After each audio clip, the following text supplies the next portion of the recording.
Avis vascular centre మన దేశంలోనే the best varicose vein hospital.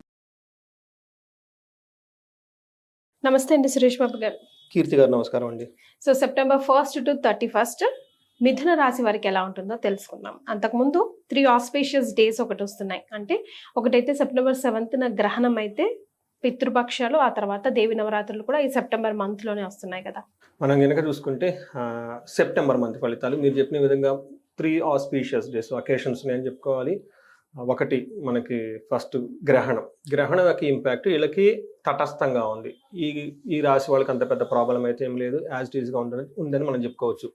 రెండో ముఖ్యమైన విషయం ఏంటంటే ఈ సెప్టెంబర్ మంత్లో మిథున రాశి వాళ్ళకు కూడా రాశి ఫలితాలు ఒక నార్మల్గా ఉన్నాయి. ఏదో చిన్న మానసిక టెన్షన్ అయ్యే తప్పక పెద్దగా ఇబ్బంది పెట్టే పరిస్థితులు అయితే ఏ గ్రహాలు కూడా లేవు. ఒక నార్మల్గా తటస్థంగా ఉంది ఈ రాశి వాళ్ళకని మనం చెప్పుకోవచ్చు. కొన్ని విషయాల జాగ్రత్తలు కూడా తీసుకోవాల్సింది, అది మనం చూద్దాం. వీళ్ళకి మృగశిర 3-4 పాదాలు, ఆరుద్ర 1-2-3-4 పాదాలు, పునర్వసు 1-2 పాదాలంతా మిథున రాశిలో ఉంటారు. పేరు బలం కనుక చూసుకుంటే వీళ్ళకి కా, కీ, కు, ఖం, జ్ఞ, చ, కే, కో, హ అన్న లెటర్స్ అంతా మిథున రాశిలో ఉంటారు. మనకి 4 గ్రహాలు మారుతున్నాయండి. 13వ తారీఖు వచ్చేటప్పటికి కుజుడు తులారాశిలోకి మారుతూ ఉన్నారు. సూర్యుడు, బుధుడు, శుక్రుడు వచ్చేటప్పటికి వరుసగా కన్యరాశిలోకి, సింహరాశిలోకి 15వ తారీఖు, 17వ తారీఖు సూర్యుడు మారుతూ ఉన్నారు.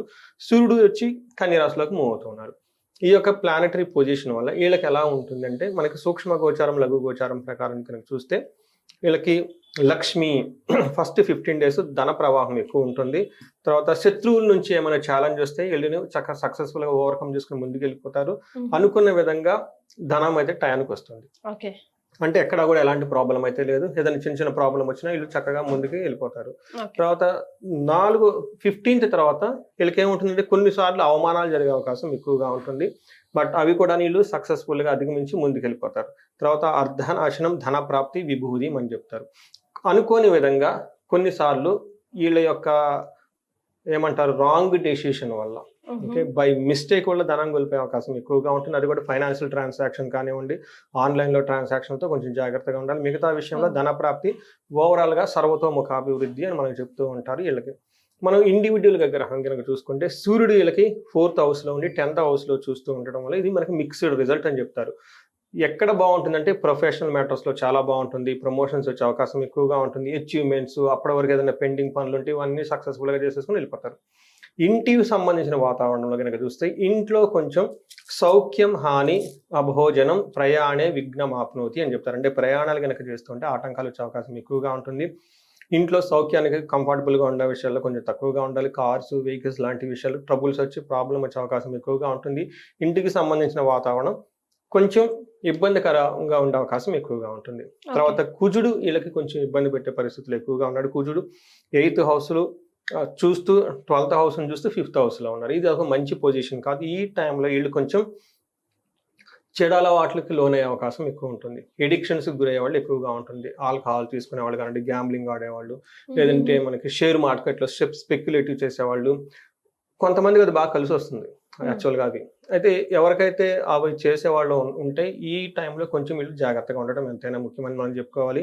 ఎందుకంటే ఇలా మైండ్ రాంగ్ డెసిషన్ తీసుకునే అవకాశం ఎక్కువగా ఉంది. ఇంపల్సివ్ డెసిషన్ అంటారు కదా, అది కుజుని వల్ల డైవర్ట్ చేసే అవకాశం ఎక్కువగా ఉంది. కేర్ఫుల్గా ఉండాలి. ఎవరైనా కనుక ఇన్వెస్ట్మెంట్ చేస్తున్నా, మ్యూచువల్ ఫండ్ చేస్తున్నా, ఫైనాన్షియల్ డెసిషన్ తీసుకుంటున్నా, మనీ ఇచ్చి పుచ్చుకునేటప్పుడు, తర్వాత మనం జాలీగా వెళ్తున్నప్పుడు కానీ డ్రింక్స్ అవన్నీ చేస్తున్నాం, అలాంటి వాళ్ళల్లో వీళ్ళకి ఏమంటారంటే ఒక పన్నాగం పనినట్టు పనిచేసి తద్వారా వీళ్ళకి కొంచెం డిస్టర్బ్ అయ్యే అవకాశం ఎక్కువగా ఉంది. కేర్ఫుల్గా ఉండాలి, తెలియకుండా. తర్వాత గాయాలే అవకాశం ఎక్కువ ఉంది. విపరీతంగా అనవసరమైన ఖర్చులు పెడతారు. సో ఇప్పటిదాకా మనం చెప్పుకున్న లిస్ట్ అంతా అనవసరమైన ఖర్చులే కాబట్టి కొంచెం జాగ్రత్తగా ఉండాలి. ఇది ఒక్కటి మాత్రం వీళ్ళకి డ్రాబ్యాక్, అంటే మిగతా అంతా బాగుందని చెప్పుకోవాలి. అయితే శుక్రుడు వీళ్ళకి 3వ ఇంట్లో ఉండటం వల్ల వీళ్ళ మాటకి చాలా గౌరవం పెరుగుతుంది. అందరూ రెస్పెక్ట్ ఇస్తారు. ధన ప్రవాహం బాగుంటుంది. మిత్రులతో బాగుంటారు. ఒక్క విషయంలో జాగ్రత్తగా ఉండాలి. ప్రొఫెషన్ మ్యాటర్స్లో బేసిక్ జాబ్ని ఎప్పుడు అవాయిడ్ చేయకూడదు. ఇది ఒకటి మాత్రం. అంటే ఎప్పుడు మనం ఎన్ని బాగున్నా కానీ బేసిక్ జాబ్స్ ఎప్పుడు చేసుకుంటూ వెళ్ళిపోవాలండి. చాలా మంది ఏంటంటే పెద్ద పెద్ద పనులు చేస్తారు కానీ బేసిక్ జాబ్ చేయరు. మన సాఫ్ట్వేర్లో కూడా టయానికి వెళ్ళకుండా, పని చేయకుండా, తర్వాత బేసిక్ కర్టెస్ ఉంటుంది కదండి, ఇవన్నీ ఎప్పుడు రెగ్యులర్గా చేసుకుంటూ ఉంటే చాలా బాగుంటుంది. శత్రువులు పెరిగే అవకాశం ఎక్కువగా ఉంది. కొంచెం జాగ్రత్తగా ఉండాలి.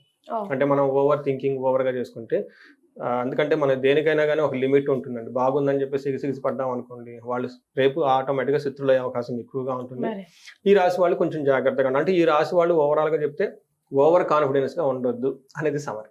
సో యా, మరి నక్షత్రాల ప్రకారం ఎలా ఉందండి?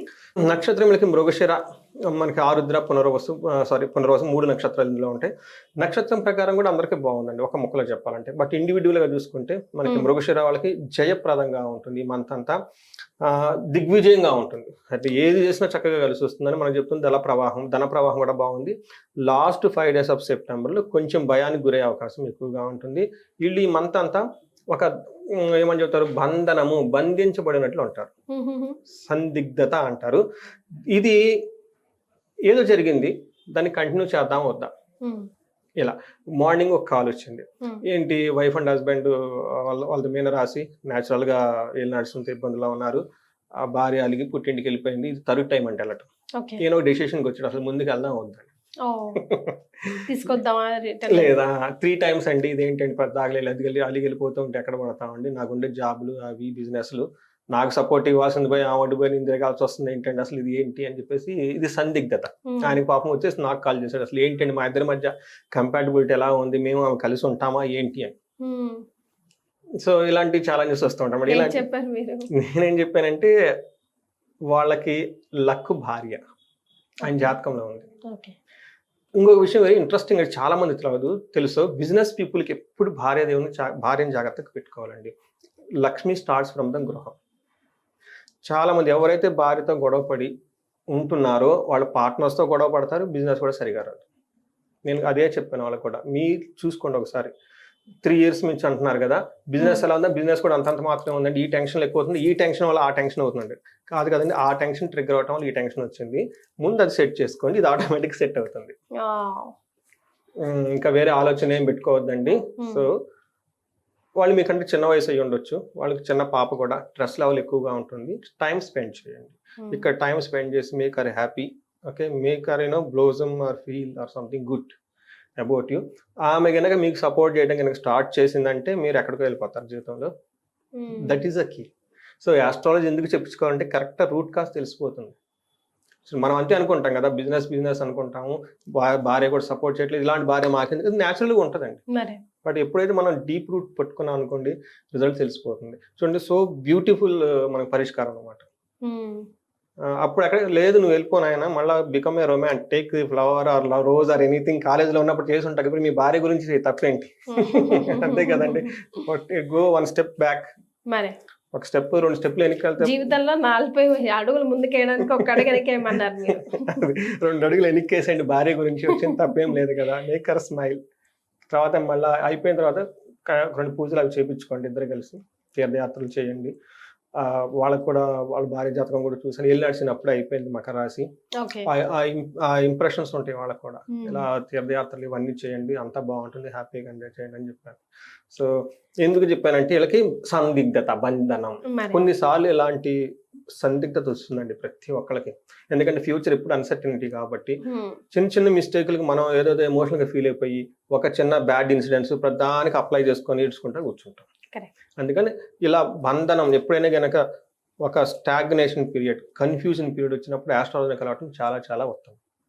2 ఆరుద్ర నక్షత్రం వాళ్ళకి జయము, ధనలాభము, బంధనము. అంటే ఈ రాశి వాళ్ళు ఎవరు నన్ను కాల్ చేయరు అనమాట. నాకు అందరూ బాగున్నారు కాబట్టి ఇంకెందుకు కాల్ చేస్తారు. తర్వాత పునర్వసు నక్షత్రం వాళ్ళకి ఐశ్వర్యము, జయము, బంధనము, ధనలాభము చూపిస్తుందండి.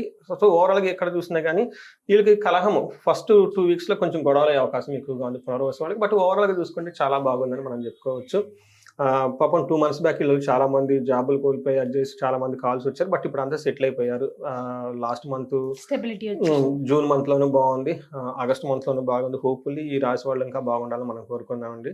సో ఇందులో లాస్ట్లో చిన్న మిస్టేకులు చేసే అవకాశం ఎక్కువగా ఉంది. వీళ్ళు మృగశిర నక్షత్రం వాళ్ళు స్త్రీ నాశనం, బుద్ధి నాశనం అని చెప్తారు. ఆరుద్ర నక్షత్రం వాళ్ళు సుఖ నాశనం, బుద్ధి నాశనం, స్త్రీ నాశనం. పునర్వసు వాళ్ళకి స్త్రీ నాశనం అని చెప్తారు.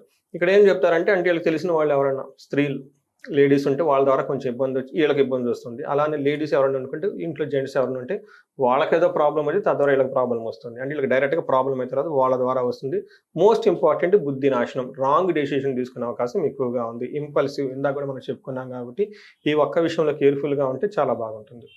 రైట్. సో మరి ఈ కొన్ని విషయాల్లో కూడా వాళ్ళు జాగ్రత్తగా ఉండాలంటే ఎలాంటి రెమెడీస్ సూచిస్తారు? ఫస్ట్ లక్ష్మీ గణపతి పూజ ప్రతి ఒక్కళ్ళు చేయాలండి.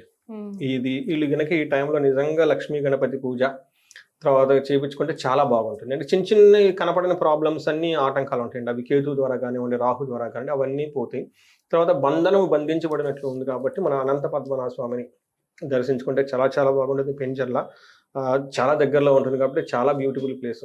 చాలా ట్రాన్స్ఫర్మేషన్ అవుతుంది ఆ గుడికి వెళ్ళిపోతే కనుక. పర్టికులర్ ఇలా సందిగ్ధత వచ్చిందని అక్కడికి వెళ్ళిపోయి సరెండర్ అయితే మహాలక్ష్మి సమేత అమ్మవారు ఉన్న తర్వాత అనంత పద్మనాభ స్వామి ఉన్నారు కాబట్టి we dissolve the bliss into infinity అనమాట. అనంతంలో బ్లిస్ అయిపోతాం అనమాట.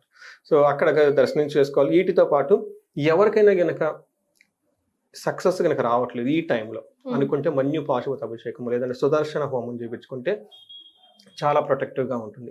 ఇంకా ఇండివిజువల్గా చెప్తుంటారు కదండి, మీరు అలా చెప్తారు మాకు ఈ ప్రాబ్లం అని వాళ్ళకి మనకి ఇండివిజువల్గా కనెక్ట్ అయితే ఒకసారి వాళ్ళ హోరోస్కోప్ మనం అంతా చెక్ చేసి తగిన పరిహారాలు అవన్నీ ఇచ్చేస్తే చక్కగా హ్యాపీగా ఉండొచ్చు. రైట్. చాలా సంతోషం సురేష్ బాబు గారు. మిథున రాశి వారికి సెప్టెంబర్ నెలలో ఎలా ఉంటుందో తెలియజేయడంతో పాటుగా పరిహారాలు కూడా సూచించారు. ధన్యవాదాలు. ధన్యవాదాలు.